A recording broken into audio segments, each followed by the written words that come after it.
Glória a Deus, meus queridos. Mais uma vez a paz de Jesus para todos. Ai, que fraquinho. A paz de Jesus para todos, meus queridos. Amém. Glória a Deus. Mais uma vez eu pergunto, quantos estão felizes de estar aqui neste lugar? Amém. É isso aí. É para celebrar mesmo. Porque nós estamos aqui num lugar que não é santo, mas se torna santo porque os santos estão reunidos neste lugar. Amém. Quantos daí são santos? Está uma certa dúvida, né? Há uma certa dúvida. É o paradoxo da cruz, meus queridos. O paradoxo da cruz nos torna santos, mas continuamos a ser pecadores, não é? Então, com convicção, quem aí é santo? Levanta a mão. Eu sou santo. Paulo, ele vai falar às cartas, e todas as cartas, não é, que ele escreve, ele vai chamar o quê? Escreva aos santos de Corinto, escreva aos santos de Filipenses. Mas nós não somos santos de canonização, não é? Certo? Amém, meus queridos? Aleluia! Somos separados do pecado. Somos separados para o Senhor. Amém?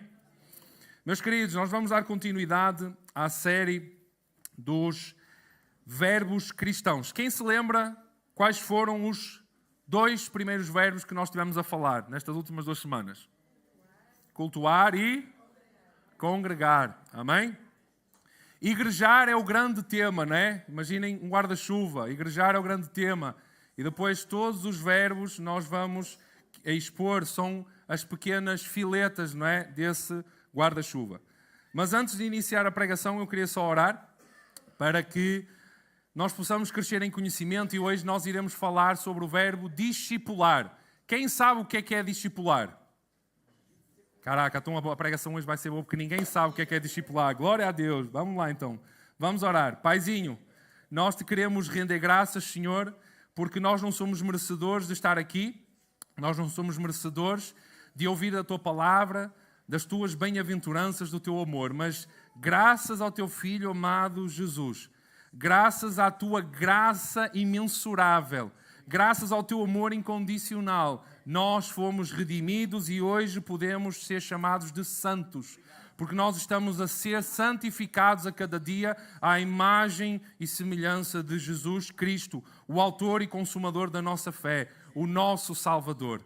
Então, Paizinho, que tu com o teu Santo Espírito, e nós te pedimos, Espírito Santo de Deus, tu venhas a trabalhar em nosso coração, nos mostrando a realidade deste verbo, discipular. O que é discipular? Quem devemos discipular? Do que se trata este verbo de que nós precisamos de ajudar outros na caminhada cristã a desenvolver a sua fé e a se tornarem cada vez mais à imagem do nosso Salvador.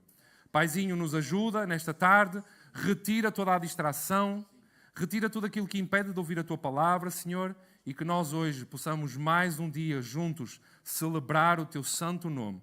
Obrigado, Jesus. Em nome de Jesus nós oramos e te bendizemos, Pai. Amém, Senhor. Amém.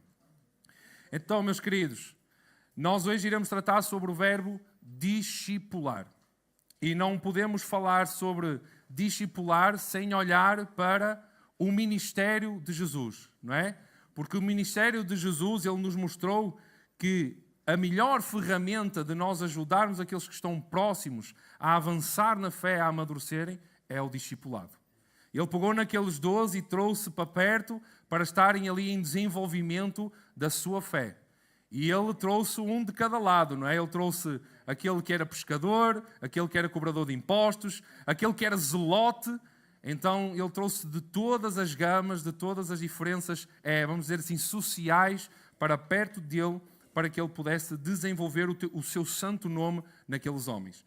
E eu queria, antes de começar nomeadamente a pregar e a lermos a palavra, eu queria trazer 4 literaturas, se vocês quiserem apontar, para vocês se desenvolverem neste tema.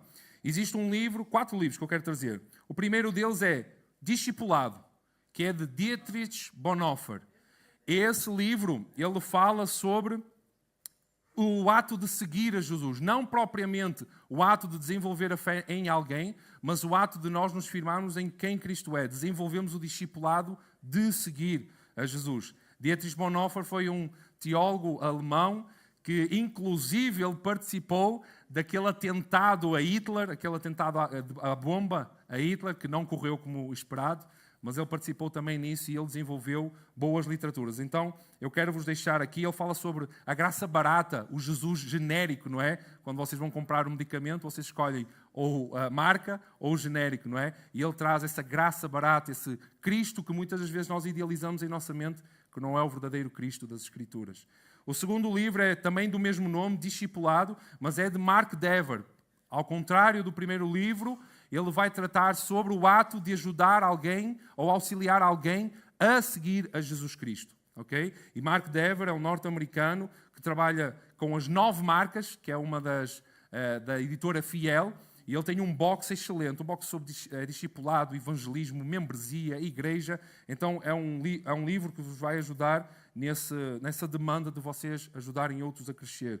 O terceiro livro, Formação de um Discípulo, Keith Phillips, que fala também sobre auxiliar alguns a crescerem cada vez mais na fé. E ele, Keith Phillips, ele trabalhou ali nas zonas de Brooklyn, inclusive o Blandini está a ler esse livro, tem que me devolver, mano, não pode ficar com ele, tem que me devolver. E ele evangelizava, um grande evangelista ali na região de Brooklyn, e ele não entendia porque é que esses que foram sendo evangelizados e se convertiam, eles morriam entre lutas entre gangues, eles iam presos por causa do consumo de drogas, de venda de drogas, e foi aí que ele olhou para a vida de Jesus. Por isso é que eu digo que o discipulado, nós precisamos primeiro de olhar como Jesus ele trabalhou o discipulado, como ele viveu o discipulado. E ele entendeu que era falta de discipulado, então ele, em vez de querer ganhar o mundo, converter todo o mundo, evangelizar todo o mundo e deixá-los sem ensinamento, ele pegou em 5, trouxe para perto, esses 5 discipularam outros 5, esses 5 continuaram a discipular outros 5 e por aí fora foi crescendo o evangelho ali em Brooklyn. E o último, Custo do Discipulado, Jonas Madureira. Ele vai falar sobre ambos os aspectos, tanto o ato de seguir a Jesus, quanto o ato de auxiliar alguém a seguir a Jesus. Amém? Então, espero que tenham apontado, eu não vi ninguém a apontar, mas se quiserem ver, vejam lá no YouTube e vejam essas literaturas porque vai ser muito enriquecedor para vocês. Amém? Fica na cabeça, fica, pastor. Fica. Eu conheço este povo. Amém, meus irmãos? Então, o termo discípulo e discipulado, quando nós olhamos para a vida de Jesus, nós vimos que ele trouxe esses 12 para perto para desenvolver o que foi depois denominado e que agora é denominado o cristianismo. Né? Ele viveu ali 3 anos juntamente com aqueles 12 e nós vemos depois esses 12 se tornando apóstolos e desenvolvendo esse mesmo método para outros. Nós vemos Paulo discipulando Lucas, que foi um dos escritores do Evangelho, um dos Evangelhos, e também do livro de Atos. Ele foi discípulo de Paulo. Então nós vemos esse desenvolvimento desde o início da igreja cristã. E o termo discípulo, ele foi agregado totalmente ao termo cristão. Então ser discípulo de Jesus é literalmente ser um cristão. Então um verdadeiro cristão ele tem que ser discípulo de Jesus. É igualitário, ok? E não somente Jesus ele fez discípulos, como ele encorajou também outros, e nós vamos ver isso, também a que eles discipulassem outros, e não tomando claramente o ensino ou a ideia que eles próprios tinham, mas eles trazendo as ideias e os ensinamentos do próprio Cristo. E como acontece na língua portuguesa, e isto é um mico, como o brasileiro fala, que eu passei lá no Brasil, acho que foi o único, não me enganei no banheiro, sempre disse banheiro, não disse casa de banho, mas o único mico que eu acho que eu passei lá foi quando eu fui pregar ao Centro de Reabilitação, de Recuperação de Toxicodependentes, e o pastor virou-se para mim e disse assim: Rui, vocês já almoçaram, agora eles estão a descansar, estás a ver aquela mangueira? Senta lá debaixo e descansa um bocadinho até à hora de poderes pregar. Eu olhei assim, cadê a mangueira? Onde é que está a mangueira? Onde é que está a mangueira? E eu, claro, tive que ser humilde e perguntar à minha esposa, onde é que está a mangueira? Porque na minha ideia eu disse assim, como é que eu vou descansar debaixo de uma mangueira? Só se for um rolo, uma mangueira, não é? E onde é que está a mangueira? Foi quando a Kelly me abriu os olhos e disse assim, eis a mangueira, esta árvore gigante aqui, não é? Então existem palavras na língua portuguesa que vão definir, uma mesma palavra definem várias coisas, não é? E acontece a mesma coisa com o discipulado. Amém? Discipulado, ele tem duas características muito importantes, que são o ato de seguir a Jesus. Esta é a primeira definição, o ato de seguir Jesus, e nós vamos ler o texto, amém? E depois, a segunda definição de discipulado é o ato de ajudar alguém a seguir Jesus, ok? Discipulado, ele não está só fixado ou firmado em ajudar ou auxiliar alguém. É nós próprios sermos discipulados na verdade de Jesus. Sermos discipulados a seguir a Jesus. E é por isso que estes dois termos eles podem ser facilmente confundidos. Porque sempre que falamos de discipulado, nós falamos pegar em alguém e ajudar alguém. Não. Primeiro nós precisamos de nos tornar esses discípulos. Sabem porquê, meus irmãos? Porque quem não segue a Jesus Cristo não pode ajudar outras pessoas a seguirem Jesus. Se nós não nos tornamos esses discípulos, nós não podemos ajudar outros a se tornarem discípulos de Jesus. Amém? Então vamos abrir em Lucas 14 e vamos ler do verso 25 ao 35. Aqui Jesus ele vai falar nessa primeira definição de discipulado, o ato de nós seguirmos a Jesus, de nos tornarmos verdadeiros discípulos de Jesus. Então diz assim, no capítulo 14 de Lucas, verso 25 ao 35. Uma grande multidão, eu acho que podemos seguir aqui, não é? É melhor. Uma grande multidão ia acompanhando Jesus. Este, voltando-se para ela, disse: se alguém vem a mim e ama o seu pai, a sua mãe, a sua mulher, seus filhos, seus irmãos e irmãs, e até a sua própria vida, mais do que a mim, não pode ser meu discípulo. E aquele que não carrega a sua cruz e não me segue, não pode ser meu discípulo. Qual de vocês, se quer construir uma torre, primeiro não se assenta e calcula o preço, para ver se tem dinheiro suficiente para completá-la? Pois, se lançar o alicerce e não for capaz de terminá-la, todos os que a virem rirão dele. Até o 35, mano. Dizendo, este homem começou a construir e não foi capaz de terminar. Ou, qual é o rei que, pretendendo sair à guerra contra outro rei, primeiro não se assenta e pensa se com 10.000 homens é capaz de enfrentar aquele que vem contra ele com 20.000? Se não for capaz, enviará uma delegação enquanto o outro ainda está longe e pedirá um acordo de paz. Da mesma forma, qualquer de vocês que não renunciar a tudo o que possui, não pode ser meu discípulo. O sal é bom, mas se ele perder o sabor, como restaurá-lo? Não serve nem para o solo, nem para adubo, é jogado fora. Aquele que tem ouvidos para ouvir, ouça. Amém? Então, meus queridos, aqui está o modelo de quem deseja seguir a Jesus. Quem deseja seguir a Jesus? Quem está seguindo Jesus? Amém? Vamos realmente ver. Vamos passar pela peneira. Amém?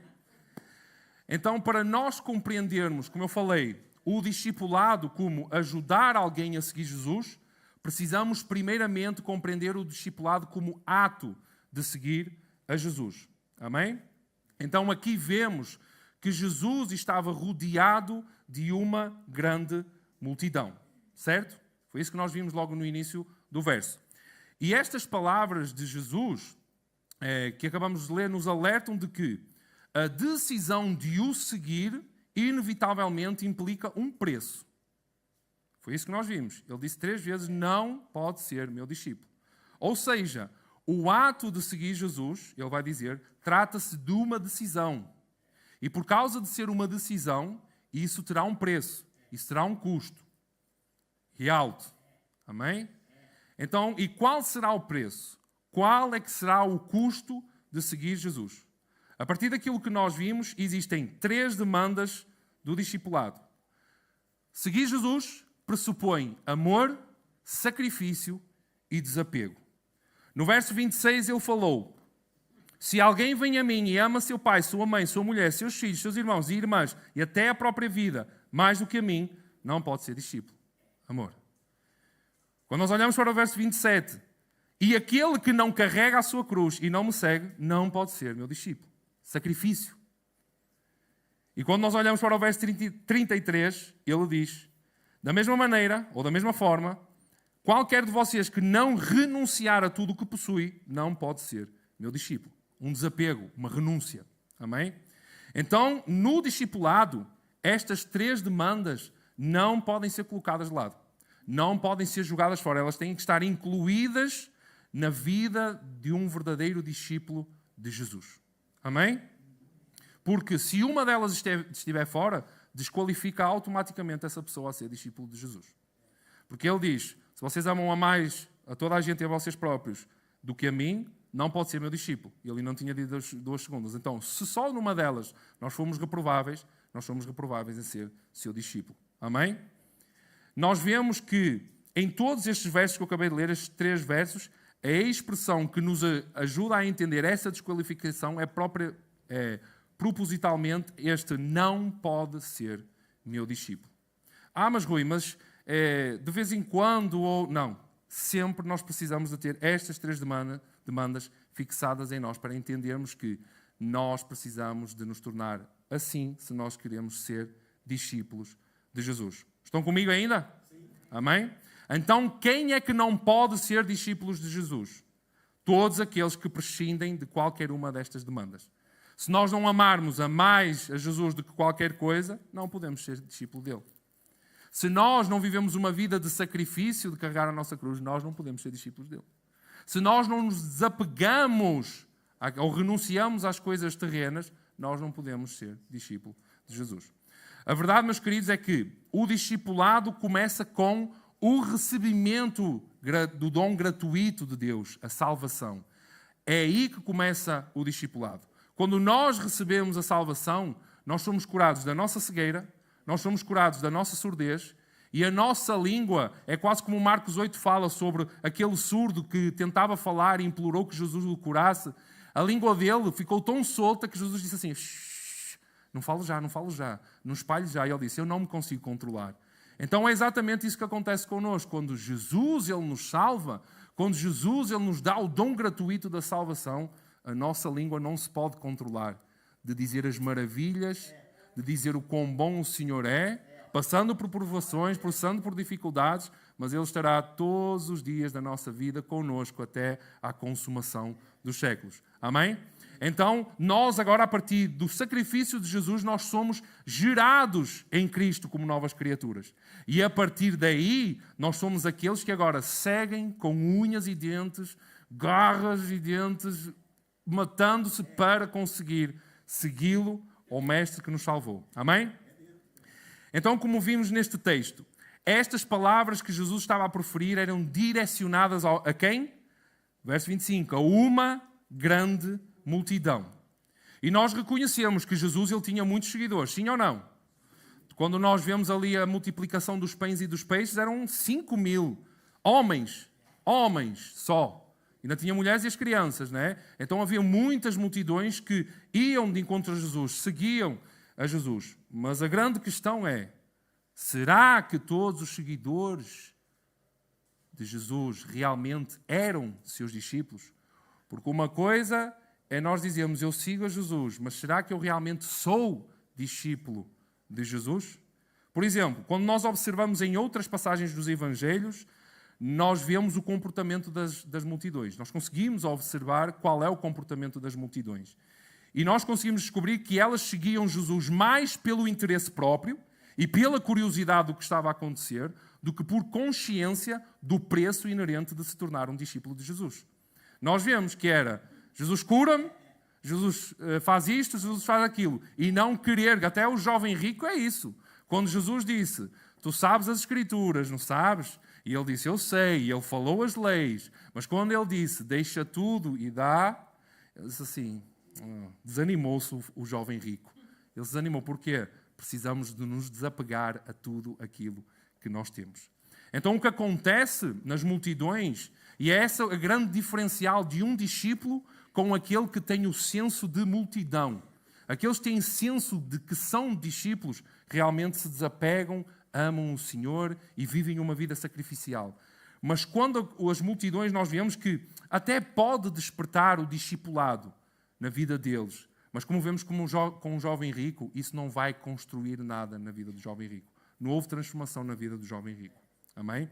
Então, se o seguidor de Jesus, o verdadeiro discípulo de Jesus, não está consciente das demandas, e como ele usou as duas ilustrações, do construtor e do rei, de avaliar as consequências, avaliar o preço, o custo de que é seguir a Jesus, ele terá dificuldade em segui-lo.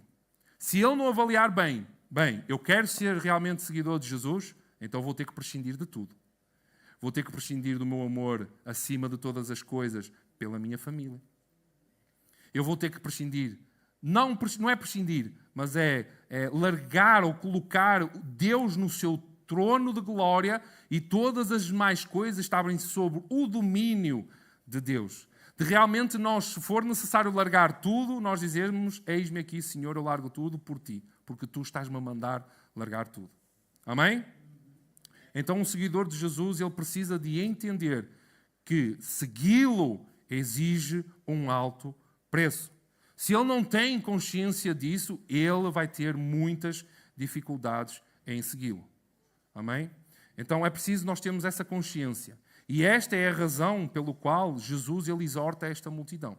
Ele exorta esta multidão e, claro, que esta exortação não foi direcionada aos 12, foi explicitamente àqueles que estavam, àquela grande multidão. Porque os 12 já estavam com ele em discipulado. Claro que com as suas falhas, claro com as suas desavenças, não é quem é o maior, quem é o menor, quem é que vai entrar primeiro no reino, mas nós vemos que esses 12 estavam colocados ali perto de Jesus, sendo desenvolvidos à imagem de Jesus, sendo desenvolvidos no reino de Jesus. E a demais multidão precisava de ser exortada. Mas a grande questão que fica é, mas afinal, quem era esta multidão? Esta multidão era composta por que tipo de pessoas? A multidão era e a multidão continua a ser, porque a Bíblia ela é totalmente atualizada para os dias de hoje e para os dias da manhã. Se os carros começarem a voar, a palavra de Deus ela vai se manifestar na mesma para os tempos futuros. Mas a multidão era e é um conjunto de pessoas que estão totalmente isentas de responsabilidades. A partir do momento que nós nos queremos tornar discípulos de Jesus, nós não estamos isentos de responsabilidades. Nós até vimos pelas pregações do Francis de cultuar e de congregar que nós temos uma responsabilidade enorme agora de manifestar o reino de Deus, de nós cultuarmos ao Senhor entregando tudo aquilo que somos e temos, de congregar, de passarmos e gastarmos tempo de amor e ensinamento com os irmãos, de suportarmos uns aos outros. Há uma responsabilidade inerente à natureza de cada um agora como nova criatura. Então, nós somos responsáveis em relação a Jesus e ao seu ensinamento. E sabem o que é o mais chocante, o mais escandaloso? É que a multidão é o exemplo mais escandaloso de que é possível seguir a Jesus sem compromisso. Ou seja, sem levar em consideração as demandas e o preço do discipulado. Eles não tinham qualquer responsabilidade, eles estavam... Não tinham, se Jesus fizesse o que eles queriam, amém, glória a Deus. Se Jesus não fizesse, eles vazavam e estava tudo bem. Então esse é o grande diferencial daqueles que pensam que seguem a Jesus, porque estão cobertos de uma grande multidão, não de bênçãos, mas de pessoas. Não é? Estão ali rodeadas. E a procura de Jesus por discípulos não é por interesse próprio, não é porque têm curiosidade, mas é realmente por comprometimento e não meramente por um grande número de pessoas. Nós dizemos e continuaremos a dizer que o nosso sucesso como igreja local não é quantas pessoas nós temos aqui neste lugar, mas o quanto de Cristo está a ser formado nas pessoas que já estão aqui neste lugar. Nós não queremos 1.000, 1.500, glória a Deus, se forem discípulos verdadeiros de Jesus, glória a Deus. Mas nós não queremos 1.500 pessoas, ou vamos dizer um número mais baixo, 300 ou 400 pessoas, só porque sim. Nós queremos realmente pessoas que se firmam sendo discípulos de Jesus, firmados na palavra, firmados na rocha que é Cristo.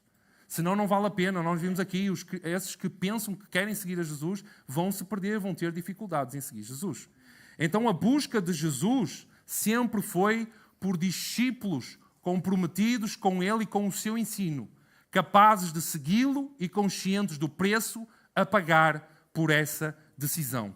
há um preço inerente a pagar para sermos discípulos de Jesus. Porque estar na multidão é um lugar muito confortável, meus queridos. Sabem porquê? Porque no meio de tanta gente, nós não vamos ser reconhecidos. Vai haver anonimato no nosso individualismo. Nós vamos ser anónimos ali no meio. Imaginem 1000 pessoas num concerto. Ninguém vai ver se tu está lá, nem vai conseguir enxergar se tu está lá. Cadê o Rui? Onde é que está o Rui? Não vamos conseguir. Então, o estar na multidão torna que nós sejamos anónimos àqueles que nos olham ou àqueles que querem conhecer Jesus. Então, o anonimato normalmente é uma consequência de pertencer a uma multidão e coloca aqueles que desejam seguir a Jesus sem compromisso num lugar de conforto. Mas nos termos de Jesus não é assim que funciona. Para segui-lo é necessário nós sairmos do anonimato. E ao sair desse anonimato, como acontecia no tempo de Jesus, o que é que acontecia àqueles que eram curados e começavam a falar sobre Jesus? O que é que acontecia àqueles que começavam realmente a seguir a Jesus? Eles eram perseguidos, eles eram maltratados, havia uma oposição contra eles. E é exatamente que isso acontece com os discípulos de Jesus hoje em dia.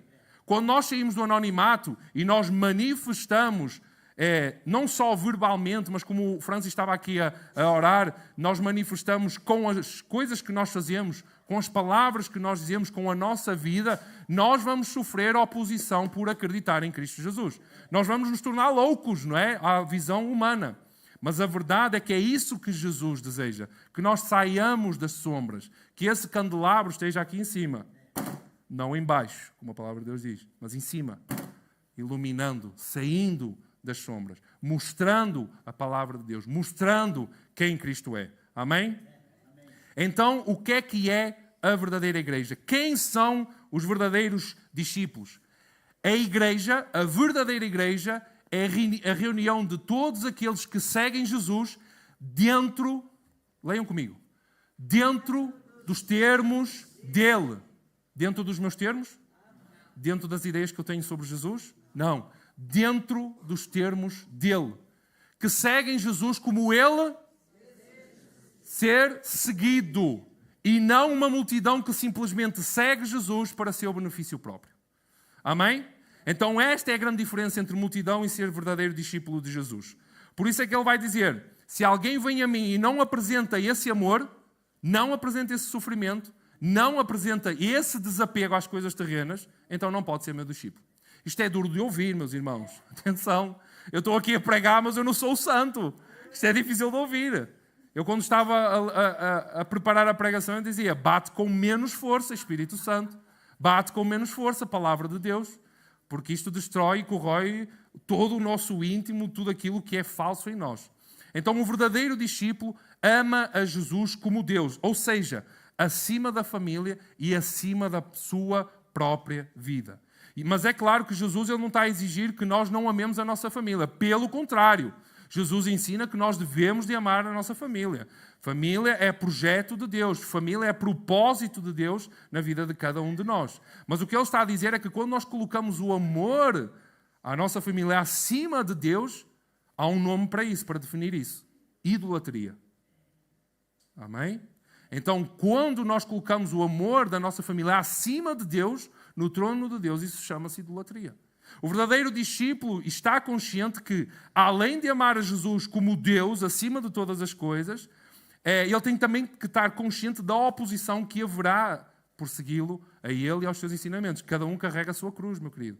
Cada um vai receber a oposição. No tempo certo, na necessidade certa, vamos sofrer a oposição. Quem não sofreu a oposição ainda, demonstre ainda mais o amor de Cristo àqueles que estão à vossa volta.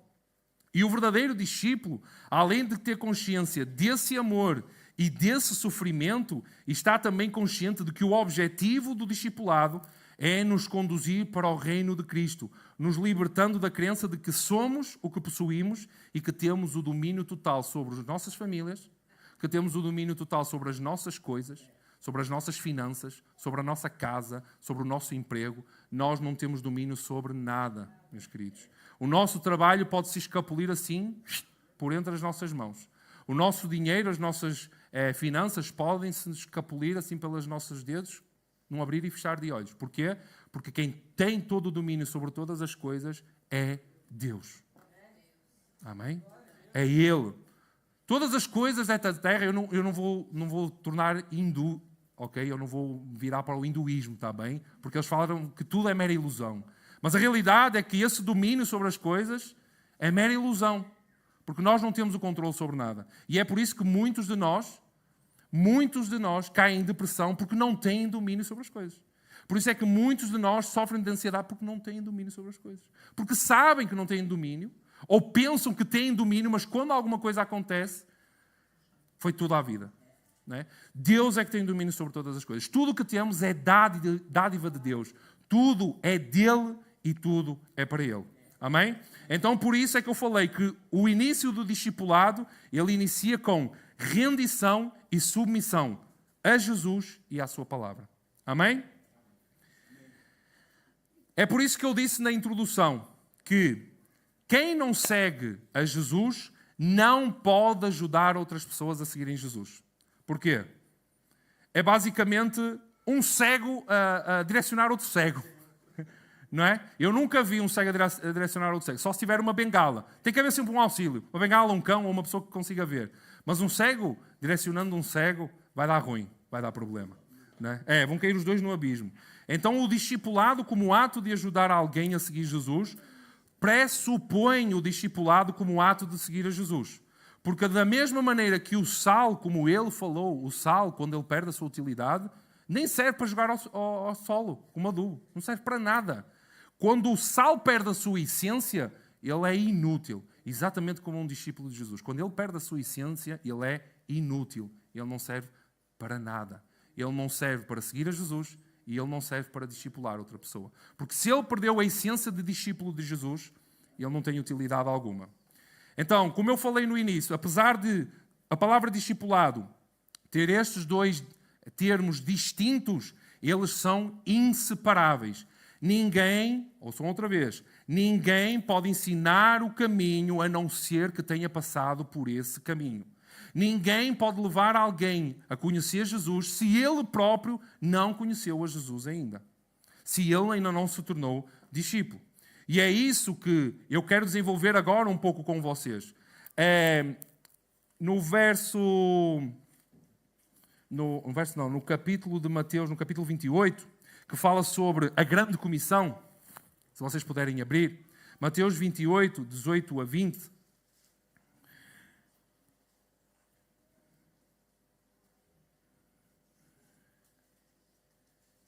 Diz o seguinte: Então Jesus aproximou-se deles e disse: Foi-me dada toda a autoridade onde? Nos céus e na terra. Até ao 20.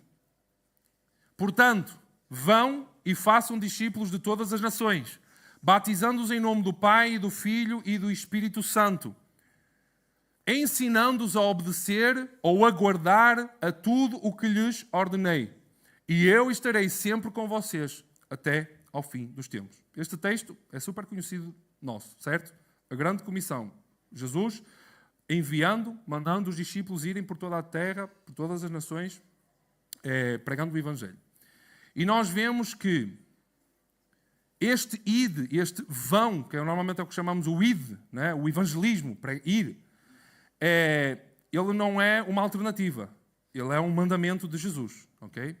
Bem como o fazer discípulos. Põe aí outra vez, Luan, se faz favor. O verso 19. Portanto, vão e talvez façam. Não, desculpem. Vão e se calhar façam. Não, desculpem. Vão e talvez façam. Caraca, enganei-me outra vez. Vão e façam discípulos. É uma ordem. Até os teólogos dizem que a maior ênfase aqui não é o vão, é o façam. Porquê? Porque a ideia é que, da mesma maneira que tu caminhas na rua e que tu te movimentas, o teu objetivo é agora fazer discípulos. Enquanto estás a caminhar, enquanto tu te movimentas como discípulo de Jesus por toda a terra, por toda a nação, por toda a cidade, tu agora fazes discípulos. Então a maior ênfase neste versículo não é o id, é o façam, discipulem. Amém? Então a primeira pergunta que se coloca é: porquê que nós devemos discipular? Primeiro, porque é uma ordem bíblica, é um mandamento. E segundo, por amor ao próximo. O Francis falou que quando Deus se direcionou a Caim, qual foi a pergunta que ele falou? Onde está o teu irmão? E Caim lhe responde, por acaso sou eu o responsável pelo meu irmão? E a resposta que Deus dá é, claro que sim. Claro que tu és responsável pelo teu irmão. E se nós formos a transportar isso para os dias de hoje, é exatamente como, ok, eu adorei a Deus, Caim adorou a Deus ou não? Caim adorou a Deus ou não? Ele tentou adorar a Deus, não é? Então, se nós transportarmos para os dias de hoje cara, eu participo todos os domingos do culto. Eu vou ao culto todas as terças-feiras. Eu oro todos os dias no meu quarto. Eu leio a Bíblia todos os dias no meu quarto. Eu participo das gincanas ou dos eventos da igreja. Mas a pergunta que se coloca, porque é tanto eu faço, eu aquilo outro? Mas o que Deus pergunta, mas onde é que está o teu irmão? Porque é que tu estás tão preocupado que tu fazes isto, fazes aquilo? Mas onde é que está o teu irmão? Onde é que está o teu irmão que devia estar perto de ti para que tu desenvolvesses o meu amor nele? Então, porquê é que nós não nos preocupamos com o nosso irmão? Porque nós ainda estamos na mentalidade que o Francis falou do eu. Do eu próprio, de olhar para o umbigo, de olhar para a nossa barriga. Não é? E esta série do igrejar tem esse intuito de que nós comecemos a ter um senso de responsabilidade coletiva.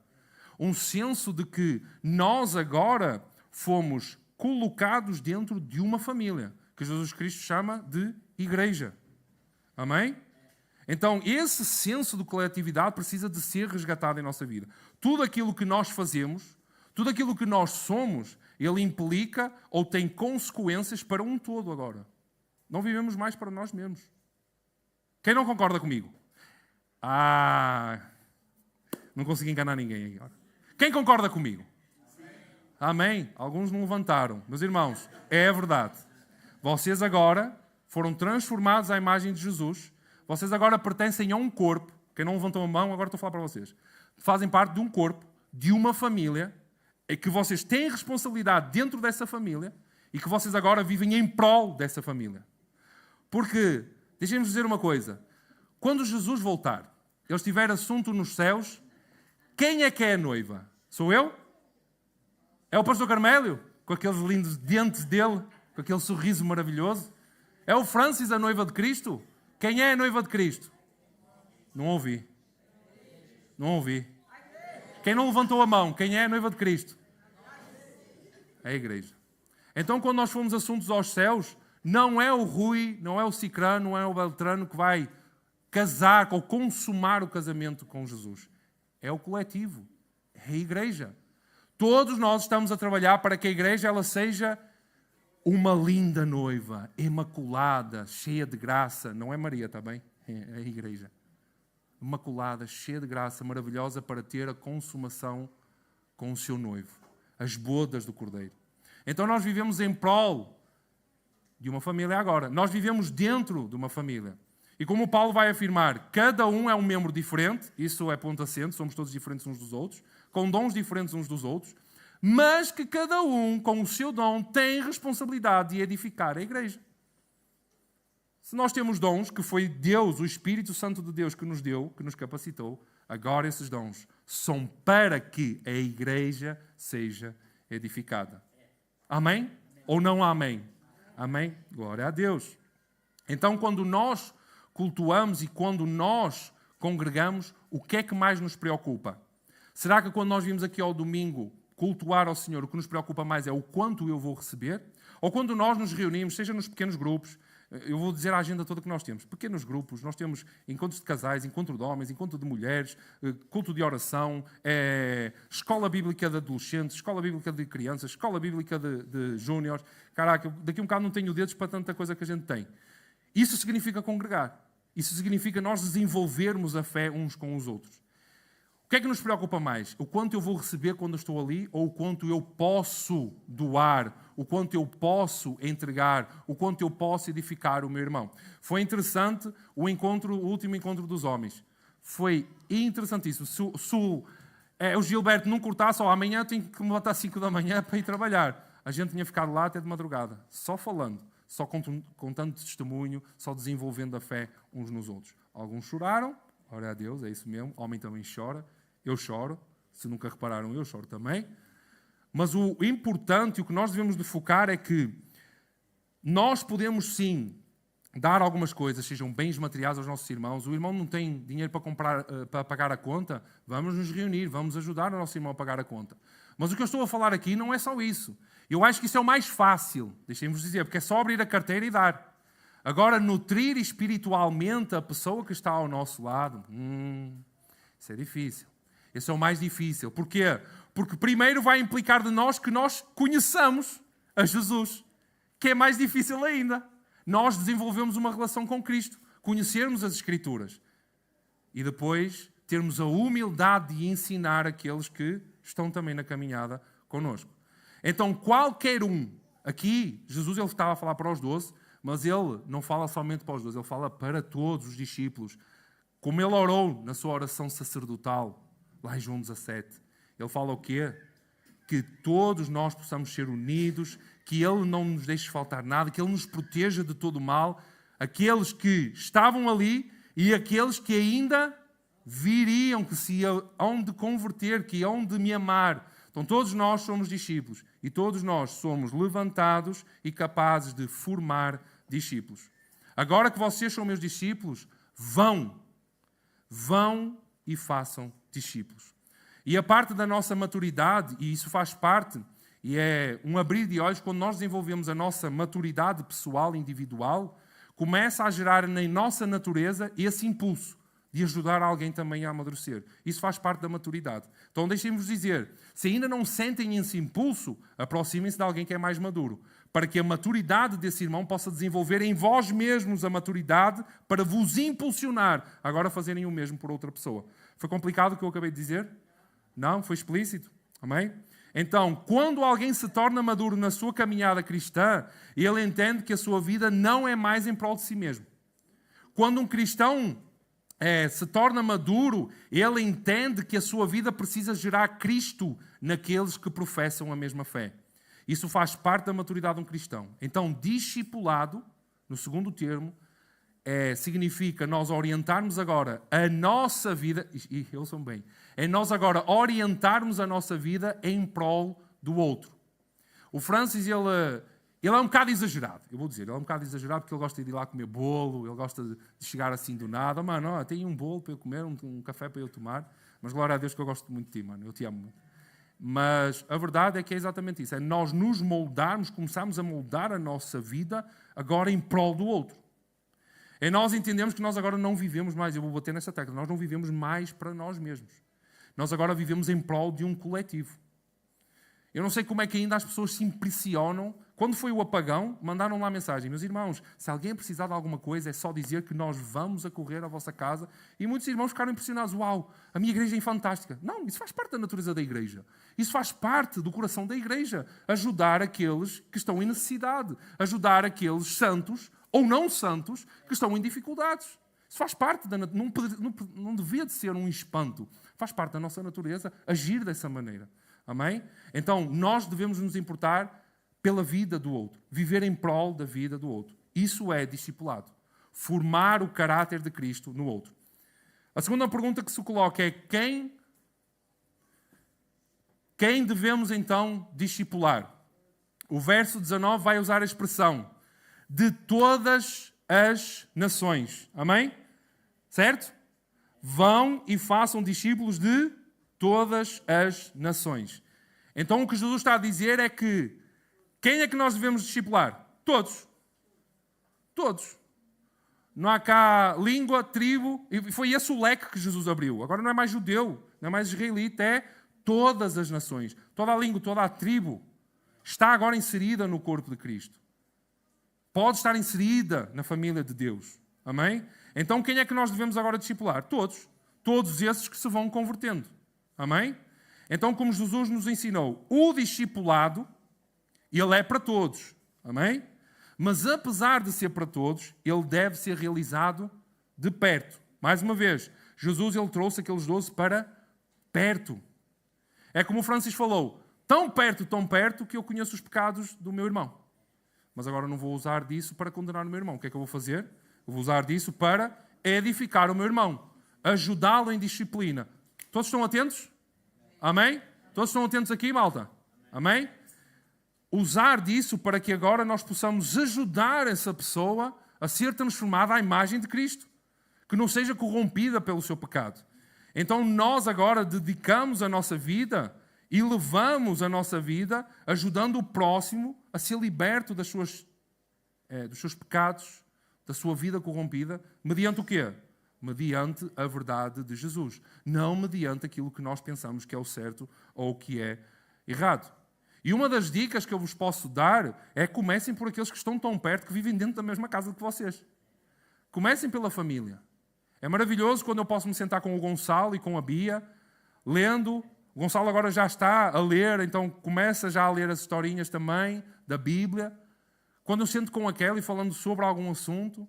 Agora falando pela internet, na Bélgica, a minha irmã, discipulando a minha irmã. A minha mãe, que às vezes tem uma dificuldade, alguma coisa na leitura da Bíblia. Mãe, estou aqui para te ajudar. Amém? Hoje estão ali os dois. Hoje veio o meu pai também. Aê! Seu Ribeiro!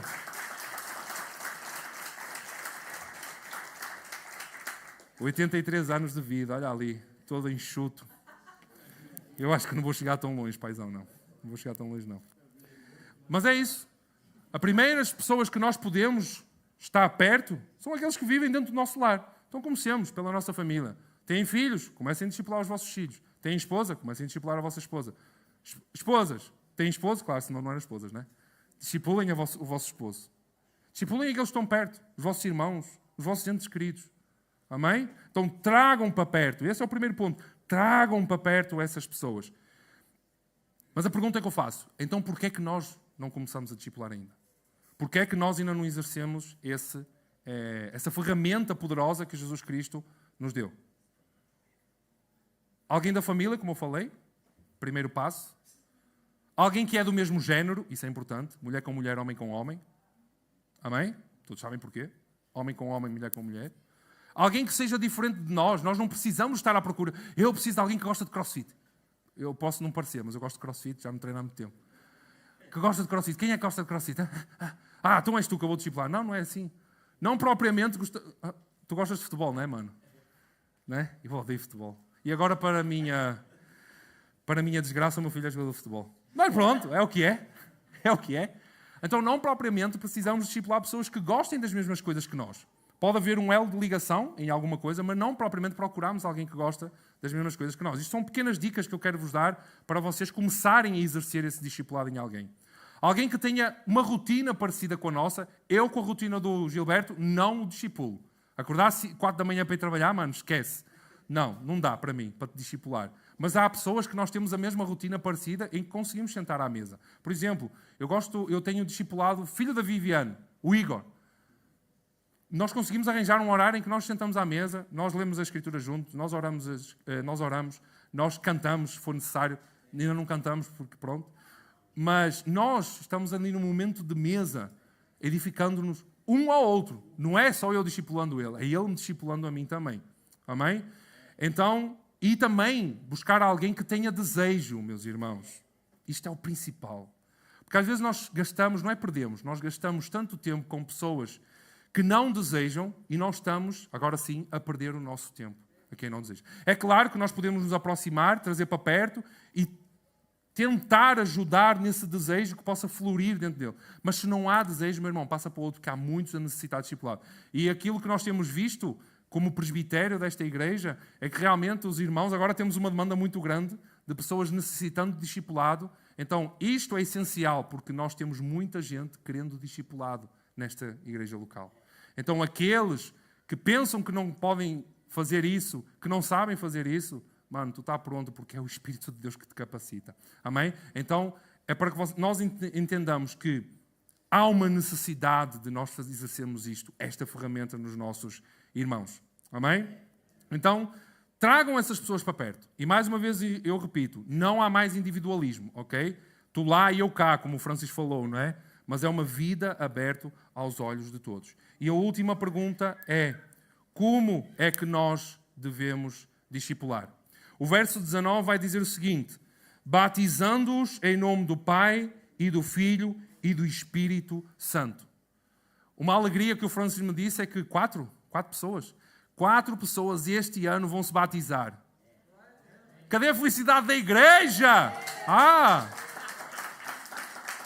Meus queridos, quando uma pessoa diz assim, eu quero ser batizado, é a maior alegria da igreja. Então por isso eu convoco toda a igreja, quando houver o batismo, quero toda a gente lá na praia. Está bem, meus irmãos? Chega de estarmos meia dúzia de gatos pingados, meus irmãos. Somos igreja. Vamos celebrar com os nossos irmãos que agora aderiram à família de Cristo. E é exatamente isso que Jesus já está a dizer. Batizar é agora nós inserirmos essas pessoas realmente na família de Deus. É inserirmos estas pessoas na realidade celestial da igreja. Nas bênçãos que agora estão sobre a igreja. Então, batizar aqueles que nós vamos fazendo ou discipulando, se vão convertendo, é introduzir agora estes dentro da família de Deus. Numa realidade não do eu, mas agora do nós. E é bem estranho. Eu converti-me com 19 anos. E para mim era individualismo muitas das vezes, não é? E agora viver com uma família onde não há mais individualismo, onde é a transparência, no início é difícil. Como é que é o ditado? No início é esquisito, agora já não sei. Exatamente, no início estranha-se, mas depois entranha. Ok? Ou seja, vida de igreja não é viver mais o eu, mas é viver um coletivo. E no verso 20, o que é que ele vai dizer? Obedecer ou ensinando-os a guardar. Ele não fala apenas de nós ensinarmos teologia, ok? Porque Jesus não chegou lá e disse assim, olha, cristologia é assim, escatologia é assim. Não é só expressar a teologia, mas ensinar a guardar tudo aquilo que Jesus ensinou. Então o discipulado é ensinar a obedecer, é ensinar a amar a Jesus, é nós lermos as Escrituras juntos, é nós estudarmos as Escrituras juntos, é nós gastarmos tempo juntos mostrando uma vida de retidão. Como é que nós mostramos uma vida de retidão? É aqui no culto ao domingo? Não. Aqui no culto ao domingo todos somos santos. Realmente somos, é uma igreja unida para glorificar o nome do Senhor. Mas é lá fora, no nosso dia-a-dia, que nós precisamos de ter estes momentos. Saírem juntos tomando um café ou um pequeno almoço fora, como às vezes faço com o Igor. Ou com o Blandini, né? A gente vai tomar um pequeno almoço fora e ver a retidão de vida no ambiente hostil que proporciona nós mostrarmos o caráter de Cristo. Então é nós cantarmos juntos, é nós orarmos juntos, é nós nos suportarmos uns aos outros, é nós participarmos a vida um dos outros. É nós ensinarmos a teoria, falarmos a teoria, mas depois mostrar essa teoria a partir de uma vida prática. E a partir daí, a pessoa que está ao nosso lado, perto de nós, ela irá imitar isso. Foi exatamente isso que Paulo falou, não é? Não é? Imitem-me, porque eu sou um imitador de Cristo, eu sou um discípulo de Cristo, não é? Então é exatamente isso, nós falarmos a teoria, demonstrar uma prática coerente à teoria, à verdade de Cristo, e essa pessoa depois também vai fazer essa prática na sua vida e exercer esse discipulado nas outras pessoas. Está a ser muito seca isto, irmãos? Glória a Deus, espero bem que não. Amém? Então isto acaba por ser um ciclo sem fim. Ciclo sem fim. Eu discipulo uma pessoa, essa pessoa depois vai discipular outra, e assim sucessivamente nós vamos crescendo à estatura do homem perfeito. Amém? E quando se trata de discipulado, nós sabemos que nós estamos a formar discípulos de quem? De Jesus. O Francis não está a discipular e a formar discípulos do Francis, eu não estou a formar discípulos do Rui, o pastor Carmelo não está a formar discípulos do pastor Carmélio, nós estamos a formar discípulos de Jesus. E existem 3 coisas que quando nós percebemos isso, nós começamos a exercer o discipulado mais intensamente, mais intencionalmente. Porquê? Primeiro ponto, porque isso retira-nos o medo porque achamos que não sabemos discipular. Este é o primeiro ponto. Se nós entendemos que não se trata sobre nós, que se trata sobre Cristo e a sua verdade e os seus ensinamentos, então nós não precisamos de ter medo. Se houver, é claro que há algumas situações em que nós dizemos assim, olha, eu não sei, não percebo. Então chama alguém mais maduro, chama outra pessoa e conversem sobre isso. Mas a primeira coisa é entendermos que é sobre ele E se é sobre ele, está tudo certo. A verdade está explícita, a verdade está revelada. Não precisamos de ter medo, precisamos é de abrir a nossa boca falando. Então, o primeiro ponto, tira logo o nosso medo, porque não sabemos discipular. Né? Nos dizem, eu não discipulo porque eu não sei discipular, eu tenho receio. Mas, irmãos, não fiquem com medo, fiquem tranquilos, porque é a verdade de Cristo que está a ser revelada. É Ele quem vos capacita, é só abrirem a vossa boca. Amém? Em segundo lugar, além do medo, Ele também tira o nosso ego. Não é? Porque nós pensamos, é um discípulo de Rui, eu estou a formar um discípulo de Rui. Não, é para ele e por ele. Todas as coisas são para Jesus Cristo. Então não é um discípulo de Rui, é um discípulo de Jesus Cristo. Então isso retira logo toda a nossa altivez, toda a nossa vanglória, todo o nosso ego. Amém? E em terceiro lugar é uma mão de via dupla. Já me aconteceu de eu chamar um irmão e dizer assim, olha, vamos combinar um discipulado. Quero-te ajudar a crescer na fé. 1h30, só eu sendo discipulado. É uma via de mão dupla. Há muita coisa que eu conheço das Escrituras, que eu passo para ele, e há muita coisa da Escritura que esse outro passa para mim. Ok? Quando Jesus ele é o centro, é uma mão de via dupla. Como Charles Spurgeon ele falou, evangelismo é basicamente um mendigo a apontar para o pão de para outro mendigo, não é? Dizendo assim, está ali o pão. Estamos cheios de fome, está ali o pão. E o discipulado é exatamente a mesma coisa, porque evangelismo é o início da carreira cristã de uma pessoa. O discipulado é a continuidade da carreira da vida cristã de uma pessoa. Então, o discipulado também podemos dizer isso. O discipulado é um mendigo a apontar o pão para outro mendigo, a dizer assim, está ali o pão, vamos nos alimentar.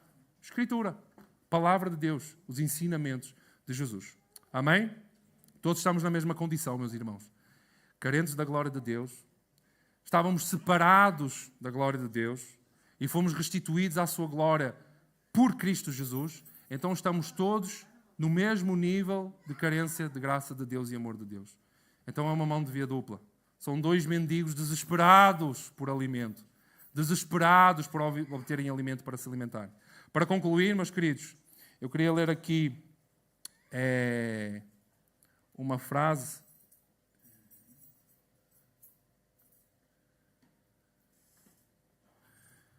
que é a seguinte. Se nós pudermos ler todos, pode ser? Vamos dizer assim, então. A cultura de discipulado, como imitação de Cristo, só será uma realidade na nossa igreja se, em primeiro lugar, a igreja estiver disposta a assumir o preço do discipulado, que nada mais é que seguir Jesus como seu mestre. Era o que faltava ali. Amém? Então a realidade de discipulado só será nutrida na igreja se ela, em primeiro lugar, entender que é sobre Jesus e mais nada. Mas em segundo lugar, pelo exemplo, trazendo outras pessoas e exemplificando a característica e o caráter de Jesus. Já puseste? Não. Está no seguinte, é? Está no seguinte, desculpem. É como, vamos lá outra vez. Vamos aqui.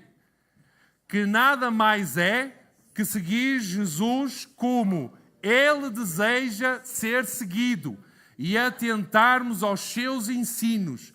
E em segundo lugar, pelo exemplo, ajudar outras pessoas a seguirem Jesus, nutrindo-os na verdade das Escrituras. Ninguém pode discipular enquanto não se tornar um discípulo. É esta a consciência de discipulado que nós temos de ter dentro da nossa igreja.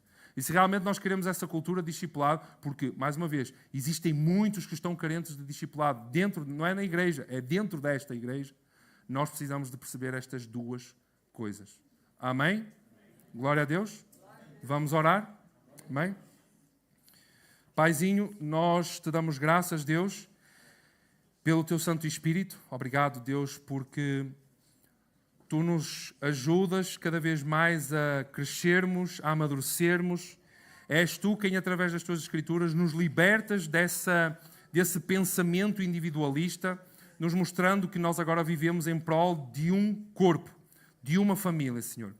Então nos ajuda a que esta ferramenta, este senso de discipulado entre os irmãos, possa ser frutificado em nossas vidas, desenvolvido em nossas vidas, para que, como Jesus fez com os 12, e os 12 fizeram com outros, e esses outros com outros, pessoas possam ser desenvolvidas na fé, possam amadurecer na sua fé, possam se firmar ainda mais aos pés de Cristo Jesus, que é a rocha de fundamento, Senhor. Nós, sem uns com os outros, nós não conseguiremos continuar a nossa caminhada. Ajuda-nos a compreender isso, Senhor, que nós estamos aqui para servirmos uns aos outros, nos alimentarmos, nos nutrirmos espiritualmente. Nós não vivemos sem uns com os outros. Nós não vivemos sem a igreja, Senhor. Isso é uma clareza pontual na tua Escritura. Não há vida cristã sem igreja. Não há vida cristã sem relacionamento contigo. Isso é o primeiro passo. Então, Senhor, desenvolve isso em nós. Relacionamento intencional com a Tua Palavra. Um desenvolvimento intencional nos tornando discípulos verdadeiros de Jesus. E também, Senhor, um desenvolvimento intencional a amar a Tua Igreja, a querer desenvolver os nossos irmãos à maturidade e à fé em Cristo Jesus cada vez mais. Então, obrigado, Senhor, em nome de Jesus. Amém e amém. Meus queridos, muito obrigado. Deus os abençoe e vamos aí discipular esse pessoal que necessita do nosso esforço e do nosso tempo. Amém? Vamos nos dedicar aos nossos irmãos. Amém? Deus abençoe, meus queridos. Obrigado.